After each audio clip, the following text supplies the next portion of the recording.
Is-Sovrintendenza tas-Saħħa Pubblika qalet li l-awtoritajiet tas-saħħa qed jinvestigaw każ ta' avvelenament tal-ikel li fih 19 il-ħaddiem ġew eżaminati fid-Dipartiment tal-Emerġenza waqt li tnejn kellhom jinżammu l-isptar. Spjegat li dawk kollha milquta nataw il-kura medika meħtieġa immedjatament u li kollha jinsabu f'kundizzjoni stabbli. TVM News informat li l-impjegati huma ta' kumpanija f'Portomaso San Ġiljan u li dawn ħassuhom ma jifilħux wara li kielu l-ikel ta' nofsinhar servut fuq il-post tax-xogħol tagħhom. Fuq il-post indbagħtu diversi ambulanzi biex jieħdu lin-nies milquta l-Isptar Mater Dei. L-awtoritajiet tas-saħħa pubblika bdew investigazzjoni biex jidentifikaw is-sors li wassal għal dan l-avvelenament fl-ikel. Fl-istess waqt l-awtorità tas-sigurtà fl-ikel ukoll bdiet investigazzjoni urġenti dwar l-ikel li ġie servut, inkluż il-ġbir u l-analiżi ta' kampjuni tal-ikel biex jiġi identifikat is-sors tal-kontaminazzjoni.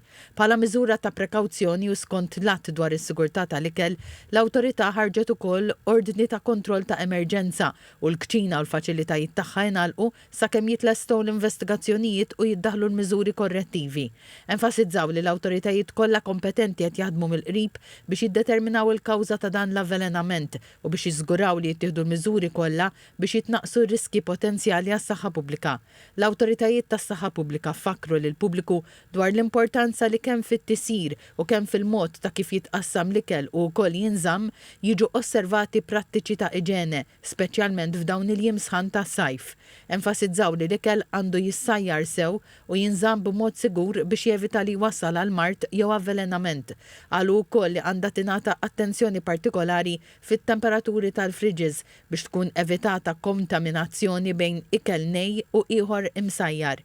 L-awtoritajiet tas-saħħa temmew billi ringrazzjaw lill professjonisti kollha tas-saħħa u lill-uffiċjali tal-Awtorità s-Sigurtà u Sikurezza tal-ikel li wieġbu minnu fih għal dan il-każ u assiguraw li l-persuni milquta ingħataw il-kura u l-assistenza meħtieġa.